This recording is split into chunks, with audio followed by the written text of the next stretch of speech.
Hello guys, how are you all? So today our topic is ratios, right? Ratios. बच्चे ratios का topic बहुत ही basic, बहुत ही simple topic होता है। तो सबसे पहले ratios के साथ स्टार्ट करते हुए हम सबसे पहले ये समझते हैं कि ratios होता क्या है। What is ratio? रेशियो को हम किस फॉर्म में यूज करते हैं, क्यों यूज करते हैं, क्या मतलब होता है रेशियो का। सबसे पहले हम रेशियोज यूज क्यों करते हैं? जब भी हमें दो या दो से ज्यादा क्वांटिटीज को आपस में कंपेयर करना होता है तो उस केस में हम रेशियो यूज करते हैं, राइट? अब मुझे एक चीज बताइए, कंपैरिजन हमेशा किस तरह की चीजों में होता है? फॉर एग्जाम्पल, अगर मुझे कंपैरिजन करना है 50 kg एप्पल एंड 100 रुपीज, तो क्या इसका मैं रेशियो ले सकती हूँ? नहीं ले सकते। द रीजन बीइंग, जो कंपैरिजन है वो हमेशा सेम टाइप की चीजों में होता है। अगर टाइप सेम है, बेस सेम है, तो मैं कंपैरिजन करके रेशियो ले सकती हूँ। अगर टाइप सेम नहीं है, बेस सेम नहीं है, तो कंपैरिजन नहीं हो सकता, उस केस में रेशियो नहीं ले सकते।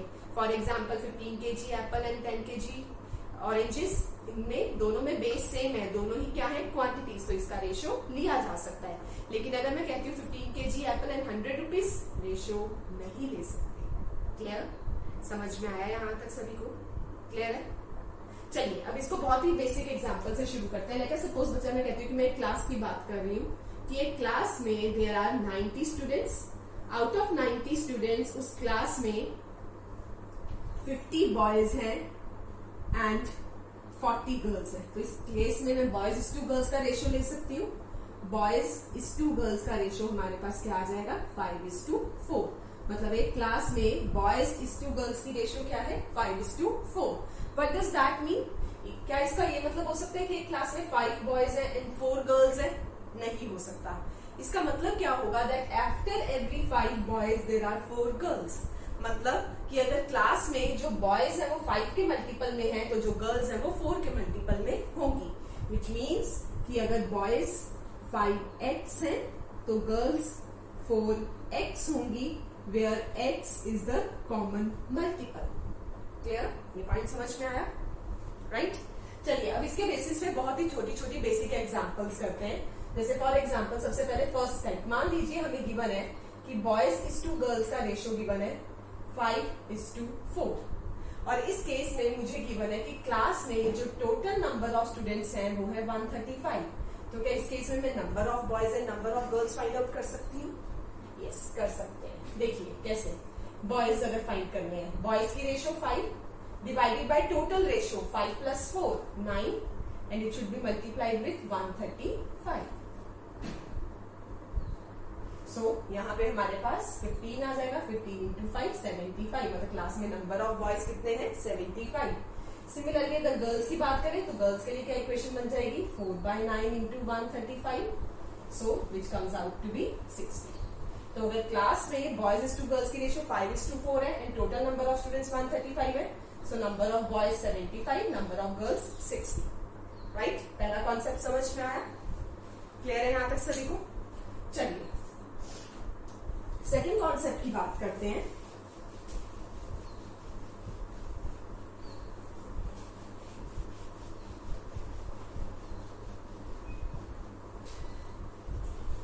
Second concept is, late us suppose अगर मैं कहती हूं कि क्लास में बॉयज इज टू गर्ल्स का रेशियो 5:4 है, और इस केस में मुझे टोटल नंबर ऑफ स्टूडेंट्स नहीं पता कितने हैं। इसमें मुझे गिवन है कि क्लास में जो नंबर ऑफ बॉयज हैं वो है 35।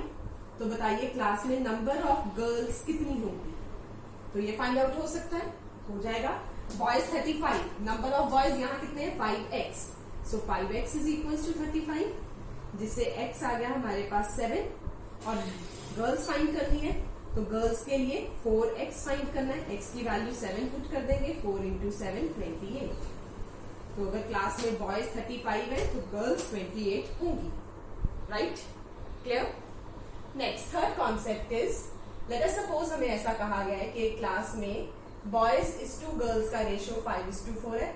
अब इस केस में कोई भी क्वांटिटी, मुझे एग्जैक्ट क्वांटिटी नहीं गिवन, मुझे नहीं पता नंबर ऑफ बॉयज कितने हैं, नंबर ऑफ गर्ल्स कितनी है, टोटल नंबर ऑफ स्टूडेंट्स कितने हैं, मुझे कुछ नहीं पता।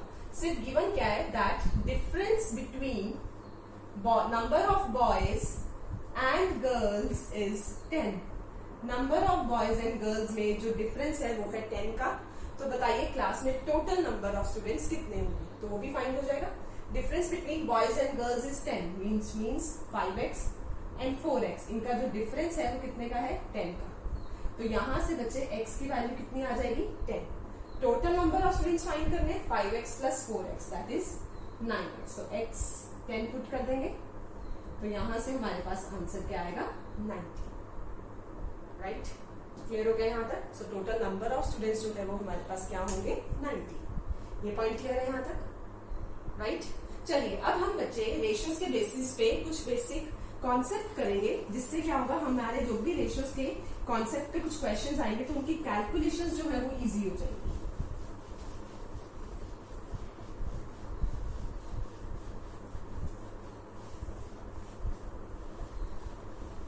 देखिए, जैसे सबसे पहले late us suppose first concept से चलते हैं। मान लीजिए हमें कोई रेशियो जो है वो कुछ ऐसी गिवन है दैट फ्रैक्शंस फॉर्म में कि a रेशियो b जो है वो है 1/2 रेशियो 1/3। तो जब भी आपको कोई ऐसा क्वेश्चन आए जिसमें रेशियोज फ्रैक्शंस की फॉर्म में गिवन हो तो उस केस में हमारा सबसे पहला जो है वो काम क्या होता है कि जो भी रेशियो फ्रैक्शंस में गिवन है उसको हम कन्वर्ट करें इंटीजर में, फ्रैक्शंस रेशियो को कन्वर्ट करें इंटीजर में। राइट, तो वो कैसे करेंगे? इसके लिए मेथड क्या होता है कि जो भी क्वांटिटी आपको डिनोमिनेटर में गिवन है उसका एलसीएम लीजिए, ठीक, और जो एलसीएम आया उससे मल्टीप्लाई करके आंसर सॉल्व कर लीजिए। 2 and 3, 2 and 3 का एलसीएम क्या होगा 6 से अब हम इस इक्वेशन को मल्टीप्लाई कर देंगे विच मीन 6/2 एंड 6/3। तो यहां से मेरे पास क्या बन जाएगी 3:2। पहला कॉन्सेप्ट समझ में आया। जब भी कोई रेशियो फ्रैक्शंस की फॉर्म में गिवन होंगी तो उस केस में हम क्या करेंगे डिनोमिनेटर का एलसीएम लेंगे और जो एलसीएम आएगा उससे मल्टीप्लाई कर देंगे। राइट, चलिए सेकंड कॉन्सेप्ट की तरफ चलते हैं। सेकंड कॉन्सेप्ट इज, मान लीजिए अगर आपको कुछ ऐसा गिवन है that a ratio b given है 2:3, b रेशियो c आपको गिवन है 4:5। तो हमें फाइंड करना है a ratio b ratio c, ये हमें फाइंड करना है। अब इसको देखिए कैसे सॉल्व करेंगे। सबसे पहले a:b गिवन है 2:3 वो लिख दिया, b:c गिवन है 4:5 वो लिख दिया। ठीक, अब देखिए हमारे पास बचा क्या। फर्स्ट रो में c की वैल्यू हमें नहीं पता, सेकंड रो में a की वैल्यू हमें नहीं पता। हम क्या करेंगे इसमें इनकी एडजेसेंट वैल्यूज जो है वो फिल कर देंगे। c के एडजेसेंट 3, इसके एडजेसेंट 4 और फिर इन वैल्यूज को आपस में मल्टीप्लाई कर देंगे विच इज 15, 12 एंड 8। तो आपके पास a:b:c क्या आ जाएगा 8:12:15। राइट, समझ में आया बच्चे सभी को? एवरीवन, चलिए नेक्स्ट, चलिए थर्ड कॉन्सेप्ट पे चलते हैं रेशियोज के। थर्ड कॉन्सेप्ट में हमारे पास क्या है कि मान लीजिए अगर हमें कुछ वैल्यूज इक्वल गिवन हो और वहां से हमें रेशियोज फाइंड करना हो तो वो हम कैसे करेंगे। जैसे for example let us suppose हमें कुछ ऐसा गिवन है that that half part of a, 1/3 part of b and 1/4 part of c, ये सारे के सारे जो है वो आपस में इक्वल है। a का हाफ पार्ट, b का 1/3 पार्ट और c का 1/4 पार्ट, ये सारे आपस में इक्वल है। और यहां से हमें फाइंड करना है a ratio b ratio c। कैसे करेंगे? अब एक चीज देखिए बच्चा, जब भी सारी वैल्यूज आपस में इक्वल होती हैं तो इसका हमें रेशियो फाइंड करना होता है। तो जब भी वैल्यूज आपस में इक्वल होती हैं तो एक चीज सोचिए, वो वैल्यूज आपस में इक्वल है तो दैट मीन्स कुछ ना कुछ तो उन वैल्यूज में कॉमन होगा। सो लेट अस सपोज कि वो सारी वैल्यूज किसी भी कॉमन कांस्टेंट m की इक्वल है। तो यहां से मैं a, b, c की value in terms of m find out कर लूंगी। Half of a is m, so a will be 2m, b will be 3m and c will be 4m। ये आ जाएगा आपके पास और यहां से रेशियो फाइंड आउट हो जाएगी 2:3:4, 2:3:4। क्लियर? ये तीनों कॉन्सेप्ट समझ में आए एवरीवन?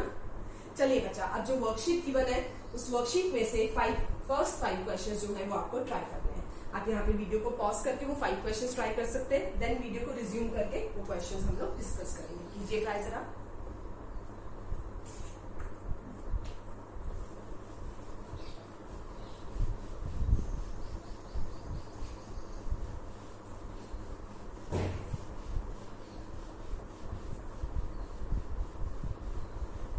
चलिए, हाँ जी, किए ट्राई, हुए सॉल्व क्वेश्चंस? चलिए बच्चा फिर क्वेश्चंस को डिस्कस करते हैं। सबसे पहले फर्स्ट क्वेश्चन देखिए, बहुत इजी था फर्स्ट क्वेश्चन। फर्स्ट क्वेश्चन आपको दिया गया कि टोटल अमाउंट जो है वो 125 है, उसको 4 पार्ट्स में डिवाइड किया गया है और वो किस रेशो में डिवाइड किया गया है? In the ratio 5:4:9:7। और मुझे यहां से जो है फाइंड आउट करना है कि यहां से जो लार्जेस्ट बिगेस्ट पार्ट है वो क्या होगा। अब देखिए हर किसी की वैल्यू फाइंड आउट करना टोटली टाइम वेस्ट है। यहाँ पे मुझे साफ पता लग रहा है कि बिगेस्ट वैल्यू किसकी है, 5497 में से 9। तो क्या करेंगे, 9 divided by total ratio 5 + 4 9, 9 + 9 18, 18 + 7 25, multiplied by total value कितनी थी। तो यहां से बच्चे फर्स्ट क्वेश्चन का हमारे पास आंसर क्या हो जाएगा, 45 रुपीज। क्लियर, फर्स्ट क्वेश्चन समझ में आया। चलिए सेकंड क्वेश्चन की बात करते हैं। सेकंड क्वेश्चन में बच्चा हमें क्या कहा गया है, हमें क्वेश्चन में गिवन है दैट 195 डिवाइड किया गया 3 लोगों में, किस रेशो में, 1/2, 1/3 एंड 1/4। अब इसमें से बताना है लार्जेस्ट पार्ट कितने का होगा। तो इसमें हम वो जो फर्स्ट कॉन्सेप्ट किया था वो लगाएंगे। फ्रैक्शंस में रेशियो गिवन है तो फ्रैक्शन की रेशियो को सबसे पहले इंटीग्रल रेशियो में जो है वो चेंज करेंगे। तो देखिए 1/2, 1/3, 1/4, 2, 3 एंड 4 का एलसीएम क्या होगा, 12। 12 से मल्टीप्लाई करेंगे, 12/2 रेशियो 12/3 रेशियो 12/4। तो यहां से रेशियो क्या बन जाएगी, 6:4:3। ये रेशियो क्या जाएगी, 6:4:3। अब यहां से देखिए लार्जेस्ट पार्ट फाइंड करना है। लार्जेस्ट पार्ट हमारे पास होगा ये, सो 6 divided by 6 + 4 + 3 13 × 195।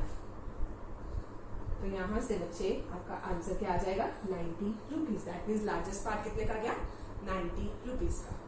Clear with these 2 questions everyone. चलिए नेक्स्ट, चलिए थर्ड कॉन्सेप्ट की तरफ, सॉरी नेक्स्ट क्वेश्चन की, थर्ड क्वेश्चन की तरफ चलते हैं।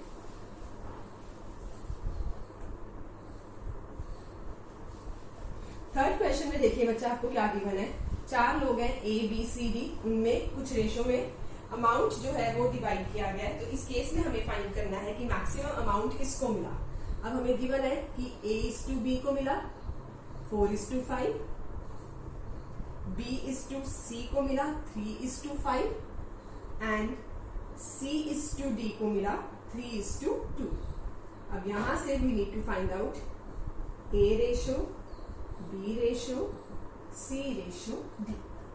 ठीक, अब देखिए A:B 4:5, B:C 3:5 एंड C:D 3:2। अब सबसे पहले यहां से A:B C:D फाइंड करेंगे और वहां से हमें पता लग जाएगा कि मैक्सिमम शेयर किसको मिला। देखिए फर्स्ट केस में C एंड D की वैल्यूज एम्प्टी है। C की वैल्यू क्या फिल करेंगे, उसके एडजेसेंट इज 5 और D की भी क्या आ जाएगी 5। सिमिलरली सेकंड के केस में A की वैल्यू 3, D की वैल्यू 5। थर्ड के केस में B की वैल्यू 3 और A की वैल्यू 3। अब इनको आपस में मल्टीप्लाई कर देंगे, 25 × 2 50, 25 × 3 75, 45 एंड 36। तो क्या आ गया यहाँ से हमारे पास 36, 45, 75 एंड 50। लार्जेस्ट शेयर देखिए किस क्या है, 75 और किसका है, C का। तो थर्ड क्वेश्चन का आंसर क्या रहेगा, C। Right, clear everyone. चलिए फोर्थ क्वेश्चन की तरफ चलते हैं। फिर फोर्थ क्वेश्चन में बच्चा देखिए क्वेश्चन में क्या गिवन है। हमें क्वेश्चन में, बड़ा क्वेश्चन आप सभी ने, कि हमें गिवन है कि टोटल अमाउंट जो था वो 7800 डिवाइड किया गया 3 लोगों में और उसमें शेयर कैसा है, that 2 times the share of A, 3 times the share of B and 4 times the share of C। ये सारे के सारे आपस में इक्वल है और मुझे यहाँ से लार्जेस्ट शेयर फाइंड करना है। अब यहाँ से देखिए अगर ये सारी वैल्यूज आपस में इक्वल है तो हमने अभी लास्ट में ये कॉन्सेप्ट किया था, सारी वैल्यूज इक्वल हो तो रेशो कैसे फाइंड करते हैं, इसको किसी कॉमन कांस्टेंट के इक्वल ले लेते हैं। यहाँ से ABC की value in terms of M आ जाएगी, A is M/2, B is M/3, C is M/4। So ratio will be M cut करके 1/2, 1/3, 1/4। अब ये रेशियो फ्रैक्शंस में है, इसको इंटीजर में कन्वर्ट करेंगे। इसको हम ऑलरेडी इंटीजर में कन्वर्ट कर चुके थे, सेकंड क्वेश्चन में किया था, वो क्या आया था 6:4:3। अब अगेन यहाँ से लार्जेस्ट शेयर किसका है, A का। So that would be 6/13 and total amount is 7800। तो ये हमारे पास क्या हो जाएगा 3600। तो हमारे पास फोर्थ क्वेश्चन का आंसर क्या रहेगा 3600। राइट, क्लियर है यहाँ तक? फोर्थ क्वेश्चन में कोई डाउट? चलिए फिफ्थ क्वेश्चन। अब फिफ्थ क्वेश्चन में आपको k की वैल्यू फाइंड आउट करनी थी और आपको उस केस में गिवन क्या है हमारे पास दैट a/2 b/3 c/4 ये सारे के सारे किसके इक्वल है 2a minus 3b plus 5c divided by k। और यहां से मुझे k की वैल्यू जो है वो फाइंड आउट करनी है। अब इसको हम ये सारी की सारा मुझे पता है सारी की सारी वैल्यूज आपस में इक्वल है, तो इसको किसी कांस्टेंट के इक्वल ले let it be a/2 b/3 and c/4 को हमने m कांस्टेंट के इक्वल ले लिया। तो यहां से a की वैल्यू आ जाएगी 2m, b 3m, c 4m। अब बच्चे ये सारी की सारी वैल्यूज इस पूरी इक्वेशन में सब्स्टिट्यूट कर दे। इस पूरे को हमने किसके इक्वल लिया है m के, तो इस पूरे की जगह क्या सब्स्टिट्यूट कर देंगे m। 2a की वैल्यू क्या है 2m minus 3b b is 3m plus 5c is 4m divided by k। अब यहां से k फाइंड कर लेंगे 4 माइनस 9 माइनस 5 प्लस 20 50। तो बच्चे यहां से आपके पास k की वैल्यू क्या आ जाएगी 50। तो फिफ्थ क्वेश्चन का आंसर क्या होगा 50। राइट, आई होप बच्चा फर्स्ट 5 क्वेश्चंस क्लियर है सभी को? कोई डाउट यहां तक? चलिए अब नेक्स्ट चलते हैं कि रेशियोज के बेसिस पे हमें किस तरह के जो है वो स्टेटमेंट क्वेश्चंस जो है वो एग्जाम में पूछे जाते हैं। अब रेशियोज के बेसिस पे सबसे कॉमन जो एग्जाम में क्वेश्चंस आते हैं वो आते हैं एजेस वाले क्वेश्चंस। अब एक चीज हमेशा याद रखिएगा बच्चे कि एजेस वाले जो क्वेश्चंस है वो आप सभी ने अपनी लोअर क्लासेस में किए हुए हैं, बट यहाँ पर एप्टीट्यूड में हम हमेशा एजेस वाले क्वेश्चन को एक सिंगल वेरिएबल के साथ सॉल्व करेंगे। अगर हम उन क्वेश्चंस को एक सिंगल वेरिएबल के साथ सॉल्व करेंगे तो वो क्वेश्चंस बहुत इजीली सॉल्व होंगे। ठीक, देखिए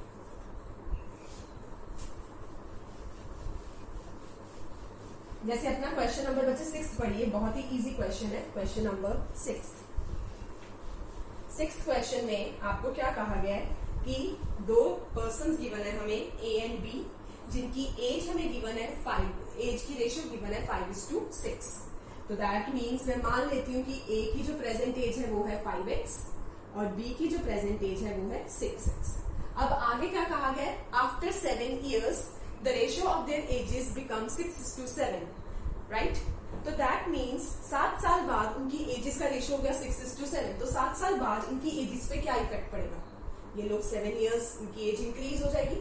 तो a की age after 7 years 5x plus 7, b की age after 7 years 6x plus 7 और 7 साल बाद इनकी एजेस का रेशियो क्या होगा 6/7। अब बच्चे यहां से x की वैल्यू फाइंड आउट कर लेंगे 35x plus 49 is equal to 36x plus 42। तो x आ जाएगा यहाँ से 7। अब फाइंड आउट क्या करना है दोनों की प्रेजेंट एज। a की एज क्या थी हमारे पास प्रेजेंट 5x, x 7 सब्स्टिट्यूट करके a की एज 35 ईयर और b की एज 6x, 6 into 7 42 ईयर्स। तो आंसर क्या होगा 35 and 42 ईयर्स। क्लियर? ये समझ में आया सभी को? Clear with the question number 6? Right, चलिए बेटा अब 7th क्वेश्चन की बात करते हैं। क्वेश्चन नंबर 7 ये भी एजेस के बेसिस पे ही क्वेश्चन है, ये आप लोग खुद ट्राई कीजिए। Video pause and then again listen. चलिए तो हम स्टार्ट करते हैं 7th question.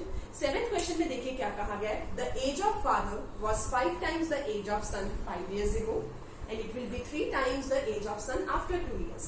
What will be the ratio of present age of father and son? अब इसमें भी मुझे सिंगल वेरिएबल के साथ क्वेश्चन सॉल्व करना है। तो देखिए मुझे ये कहा गया है सबसे पहले फादर एंड सन की बात की गई है, उनकी 5 साल पहले की एज की बात की गई है। That father was 5 times the age of son, मतलब अगर सन की एज x है तो फादर की एज 5x है 5 साल पहले। अब अगर मैं प्रेजेंट एज में आऊं तो मुझे बताइए प्रेजेंट एज पे क्या इफेक्ट पड़ेगा? दोनों की एजेस 5 years इंक्रीज हो जाएगी। फादर की एज क्या हो जाएगी 5x प्लस 5, सन की एज क्या हो जाएगी x प्लस 5। अब नेक्स्ट हम बात करते हैं 2 साल बाद, क्योंकि क्वेश्चन में नेक्स्ट बात की गई है आफ्टर 2 years। 2 साल बाद अगेन फादर की एज 2 years इंक्रीज हो जाएगी। सो 5x plus 5 plus 2 5x plus 7 और सन की एज x प्लस 7। राइट, अब क्वेश्चन में कहा गया है that father's age will be 3 times the age of son after 2 years। तो यहाँ से इक्वेशन बन जाएगी आफ्टर 2 years फादर की एज है 5x plus 7 and it will be 3 times the age of son. तो यहां से आपके पास x की वैल्यू आ जाएगी 2x is 14, so x again comes out to be 7। अब क्वेश्चन में फाइंड क्या करने को कहा गया है, ratio of present age of father and son. Father की एज 5x + 5 x 7 पुट करेंगे, 5 × 7 35। देखिए फादर की एज प्रेजेंट फाइंड करनी है, 5x + 5 x 7 + 5 35 + 5 40। सन की एज x + 5 दैट इज 7 + 5 12। अब इसका रेशियो लेंगे 40:12 विल बी 10:3। तो हमारे 7th क्वेश्चन का आंसर क्या रहेगा 10:3। राइट, समझ में आया बच्चे यहां तक? कोई डाउट? एवरीबडी? चलिए फिर नेक्स्ट क्वेश्चन पे आते हैं। 8th क्वेश्चन पढ़िए जरा, क्वेश्चन नंबर 8।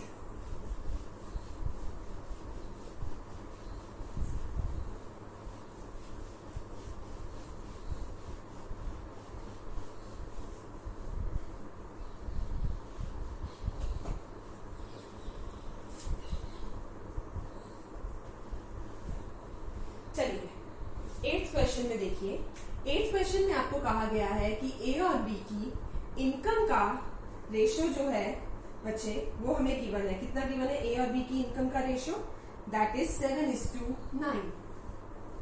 और उनके एक्सपेंडिचर का जो रेशियो है वो हमें गिवन है 9:7। और यहां से मुझे कहा गया है फाइंड कीजिए कि उनकी सेविंग्स का रेशियो क्या होगा। सबसे पहले इनकम, एक्सपेंडिचर और सेविंग, इनका आपस में रिलेशन क्या है? दैट सेविंग इसके इक्वल होती है income minus expenditure. Income minus expenditure is saving, right. अब देखिए यहां से ए की इनकम 7x, बी की इनकम 9x। अब एक्सपेंडिचर की बात करें, ए का एक्सपेंडिचर कितना हो जाएगा? क्या इसमें हम 9x ले सकते हैं? नहीं ले सकते बच्चा। द रीजन बीइंग x इसका मल्टीपल है। जरूरी नहीं है अगर उनकी इनकम लैक्स में तो एक्सपेंडिचर भी लैक्स में होगा। एक्सपेंडिचर का जो वेरिएबल है वो अलग जाएगा। तो एक्सपेंडिचर हो जाएगा यहाँ पे 9y और यहाँ पे 7y, राइट। सो अब देखिए ए की सेविंग कितनी बनेगी? Income minus expenditure that is 7x minus 9y, ये हो गई ए की सेविंग। और सिमिलरली बी की सेविंग 9x माइनस 7y। अब क्या इस इक्वेशन को मैं फर्दर सॉल्व करके 1:1, 1:2 जैसा आंसर फाइंड कर सकती हूँ? नहीं कर सकते, क्योंकि मुझे यहाँ पे ये नहीं पता कि ये किसके इक्वल है। दूसरी चीज x और y का आपस में रिलेशन नहीं पता, तो ये क्वेश्चन फर्दर सॉल्व नहीं हो सकता। इसलिए इस क्वेश्चन का आंसर क्या होगा? D option, can not be determined. Option D. Clear? समझ में आया सभी को? एवरीबडी? चलिए बच्चा इसी के साथ 9th and 10th question try कीजिए। Question number 9th and 10th।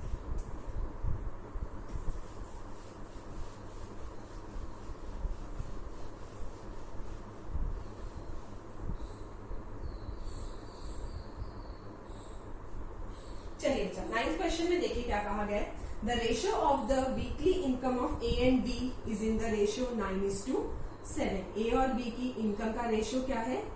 9:7। उनके एक्सपेंडिचर का रेशियो क्या है? 4:3। और वो दोनों कितना सेव करते हैं? 200 पर वीक। तो मुझे फाइंड करना है दोनों की इनकम का सम क्या है। इक्वेशन बनेगी यहां से expenditure is saving is income minus expenditure. तो ए की saving 9x minus 4y, B की सेविंग 7x माइनस 3y। और दोनों कितना सेव कर रहे हैं? 200 पर वीक, ऐसा कुछ, राइट। तो अब यहां से देखिए 9x minus 4y is equals to 7x minus 3y, 2x is equals to y। तो y की वैल्यू क्या होगी आपके पास? 2x, right. अब मुझे फाइंड क्या करना है? दोनों की इनकम का सम। इनकम मतलब x वेरिएबल फाइंड करना है। तो हमारे पास किसी भी इक्वेशन में, जैसे फर्स्ट इक्वेशन थी 9x माइनस 4y इज 200, यहाँ पे y की वैल्यू 2x सब्स्टिट्यूट करके x की वैल्यू फाइंड आउट कर दे। 9x minus 4 of 2x which is equals to 200। 9x minus 8x will be x। x की वैल्यू क्या आ गई? 200। अब हमें टोटल इनकम फाइंड करनी है। इनकम मीन्स 9x ए की इनकम एंड बी की इनकम 7x, मतलब मुझे टोटल 16x फाइंड करना है, जिसमें से x की वैल्यू क्या है? 200। तो हमारे क्वेश्चन का आंसर क्या होगा? 3200। तो हमारे बच्चा 9th क्वेश्चन का आंसर क्या है? 3200। क्लियर? समझ में आया? चलिए 10th क्वेश्चन की तरफ चले फिर।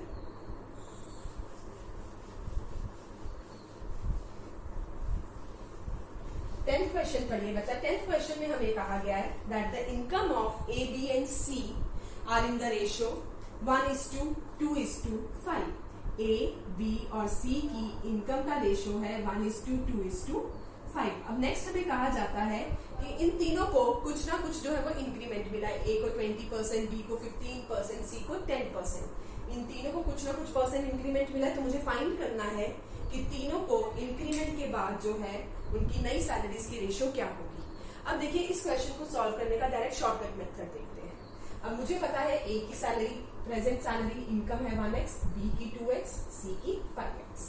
और दूसरी चीज मुझे ये भी पता है कि जो इंक्रीमेंट मिलता है वो हमेशा पुरानी सैलरी पे मिलता है, राइट।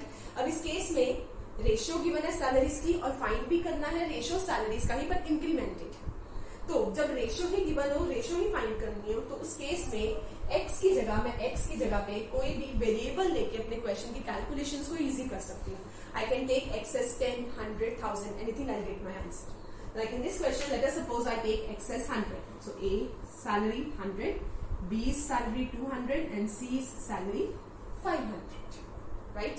So अब इस केस में देखिए हमारे पास जो है वो A को कितना इंक्रीमेंट मिल रहा है 20%। और 20% किसका? A की पुरानी सैलरी का 100 का, राइट। सो 20% ऑफ 100 मतलब A को कितना इंक्रीमेंट मिला 20 रुपीज का। तो A की नई सैलरी कितनी हो गई 120। B को इंक्रीमेंट मिल रहा है 15%। सो 15% ऑफ 200 B की नई सैलरी 30 का इंक्रीमेंट 230।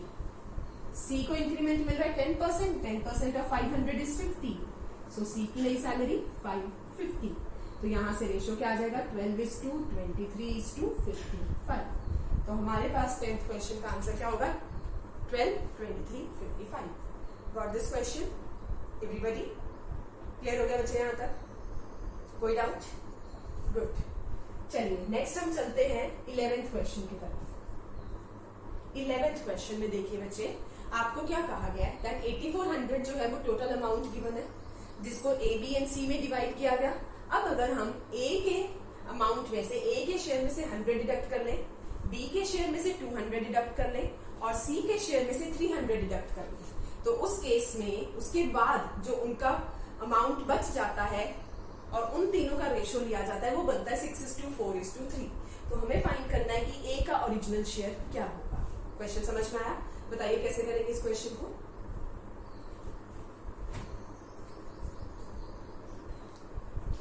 तो देखिए बच्चा हमारे पास जो है वो टोटल अमाउंट था 8400। 8400 में से सबसे पहले कितना अमाउंट डिडक्ट हो गया ए का 100, बी का 200, सी का 300, मतलब टोटल अमाउंट 600 डिडक्ट हो गया। तो कितना बचा 7800 बचा। और ये 7800 ए बी सी को किस रेशियो में मिला है 6:4:3। तो यहां से सबसे पहले मैं ए का शेयर फाइंड कर लूंगी। ए का शेयर इज 6/13 into 7800। सो यहां से क्या बन जाएगा 3600। बट उन्होंने पूछा ओरिजिनल शेयर ऑफ ए, मतलब ये वो शेयर है जब ए के शेयर में से 100 रुपीज डिडक्ट हो गया तो ए को 3600 मिला।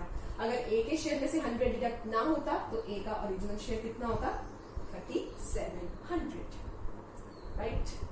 समझ में आया? क्लियर है यहाँ तक? तो चलिए बच्चा रेशियोज का लास्ट क्वेश्चन करते हैं और उसके बाद एक छोटा सा कॉन्सेप्ट है पार्टनरशिप, वो कवर करेंगे। क्वेश्चन नंबर 12 रेशियोज का बहुत ही इंपॉर्टेंट क्वेश्चन है, पढ़िए जरा।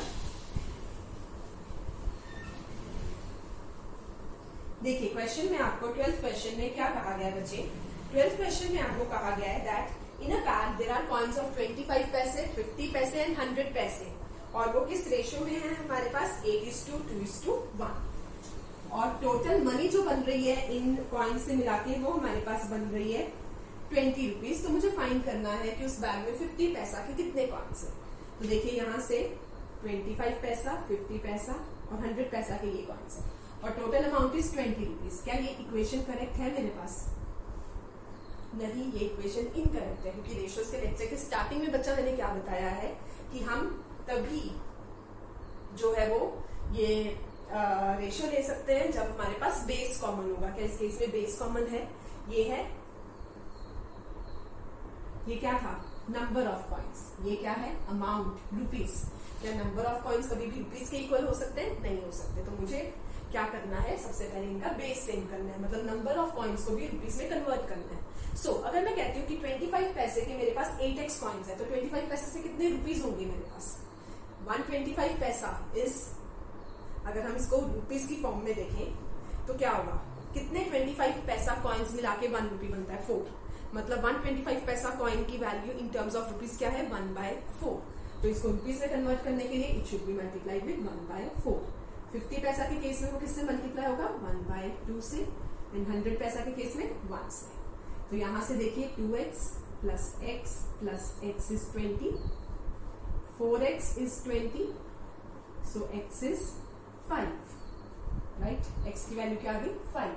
अब हमें क्या फाइंड आउट करना है यहाँ से? 50 पैसा के कितने कॉइन्स हैं? That means 2x, so 2 into 5 is 10। 50 पैसा के कितने कॉइन्स हैं? 10 कॉइन्स। क्लियर? समझ में आया? सो फर्स्ट 12 क्वेश्चंस बचा रेशियोज पे थे, किसी को कोई डाउट तो नहीं है? चलिए नेक्स्ट एक बहुत ही छोटा सा कॉन्सेप्ट है पार्टनरशिप, वो स्टार्ट करते हैं। ये नोट कीजिए जरा।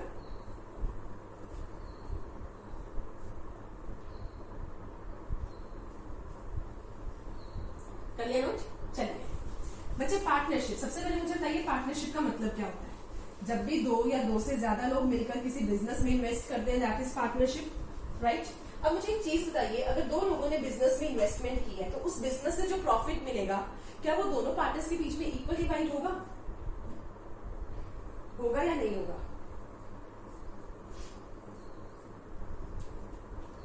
नहीं होगा। वो डिपेंड करता है कि कौन से पार्टनर ने कितना इन्वेस्ट किया। जिस पार्टनर ने बच्चा इन्वेस्ट ज्यादा किया है, ज्यादा टाइम के लिए इन्वेस्ट किया है, ज्यादा मनी इन्वेस्ट की है, उसको प्रॉफिट ज्यादा मिलेगा। तो पार्टनरशिप के केस में बच्चा हम हमेशा 2 चीजें ध्यान में रखते हैं, पहली इन्वेस्टमेंट, दूसरा टाइम। अब देखिए सबसे पहले इस केस में हम फाइंड करते हैं टोटल कैपिटल। टोटल कैपिटल हमारे पास क्या आता है? Investment into time. हम सबसे पहले फाइंड करेंगे टोटल कैपिटल, और जिस पर्सन की कैपिटल ज्यादा होगी उसको ज्यादा प्रॉफिट मिलेगा। इसको एक एग्जांपल के थ्रू समझते हैं। लेट अस सपोज 2 लोग हैं, ए एंड बी।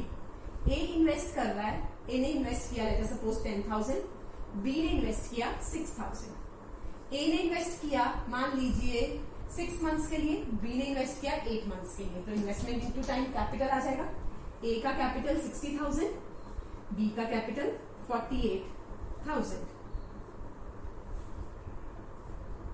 तो यहां से हमारे पास कैपिटल का रेशियो क्या आ गया? 5:4।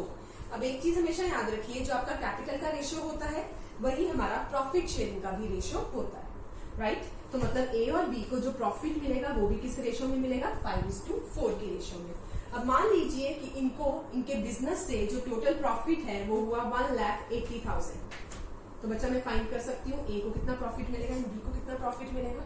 ए का प्रॉफिट क्या हो जाएगा? 5/9 ऑफ 1,80,000 और बी का प्रॉफिट 4/9 ऑफ 1,80,000। क्लियर? समझ में आया सभी को? एवरीबडी? चलिए बच्चा, इसी के साथ 13, 14, 15 ये तीनों क्वेश्चंस ट्राई कीजिए वीडियो पॉज करके। Try.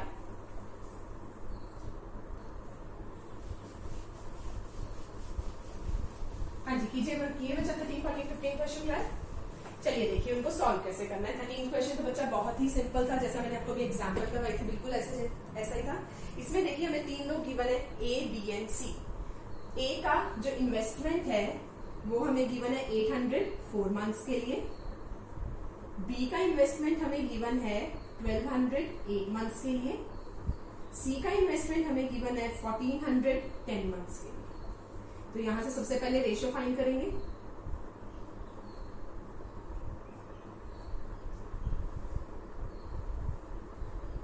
Eight is to 24 is to 35, right? अब यहां से मुझे किसका शेयर फाइंड करने को कहा गया? ए का। सो 8 divided by 32, 35, 67 and total amount profit given है 1340। तो बच्चे यहां से आपके पास ए का शेयर कितना हो गया? 160। दैट मीन्स 13th क्वेश्चन का आंसर इज 160। Clear everybody? चलिए 14th क्वेश्चन पे आते हैं। 14th क्वेश्चन देखिए आपको क्या कहा गया है।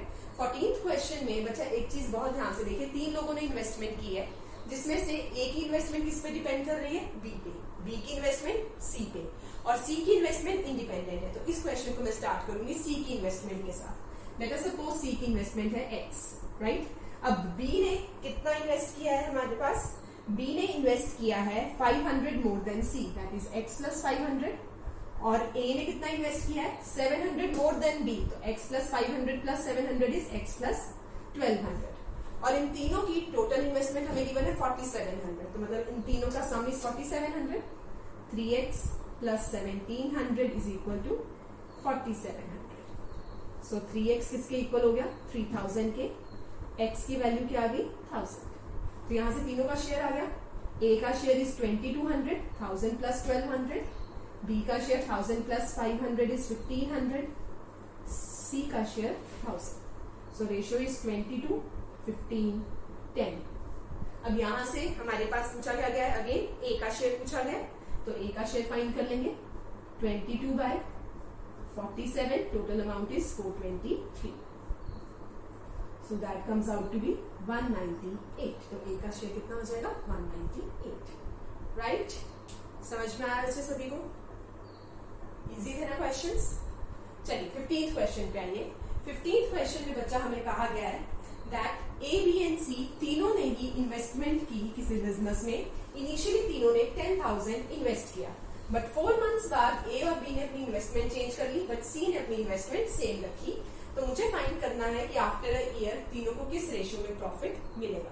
तो देखिए बच्चा ये क्वेश्चन बहुत ही सिंपल है, ए बी सी, ए का इन्वेस्टमेंट, तीनों का इनिशियल इन्वेस्टमेंट है 10,000,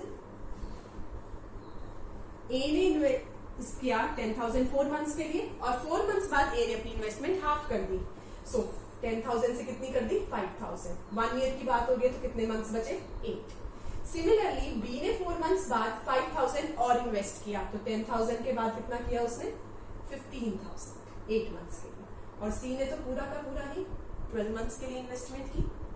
तो यहां से देखिए 40 प्लस 40 80,000, 1,60,000 बी की इन्वेस्टमेंट, एंड सी की इन्वेस्टमेंट 1,20,000। रेशियो फाइंड कर लेंगे यहां से 8, 16, 12, 2 रेशियो 4 रेशियो 3, तो तीनों को प्रॉफिट किस रेशियो में मिलेगा 2:4:3, राइट एवरीबडी, समझ में आया। चलिए 14th क्वेश्चन पे आते हैं। 14th क्वेश्चन बहुत ही सिंपल है, बट कॉन्सेप्ट को थोड़ा बदल दिया गया है। देखिए 14th क्वेश्चन में अगर हम क्वेश्चन पढ़ें तो कहा गया है ए ने कितनी इन्वेस्टमेंट के साथ शुरू किया 4500, बी उसे कुछ मंथ्स बाद ज्वाइन करता है कितनी इन्वेस्टमेंट के साथ 3000। आफ्टर अ ईयर इनको जो प्रॉफिट मिलता है वो मिलता है इन द रेशियो 3:1। तो बच्चा देखिए बी का टाइम फाइंड करना है। ए तो स्टार्टिंग से इन्वेस्ट कर रहा है तो उसने तो पूरे टाइम के लिए इन्वेस्ट किया होगा। बी का टाइम हमें नहीं पता, will take it as X, और इनका जो प्रॉफिट शेयरिंग का रेशियो है वो क्या है 3:1।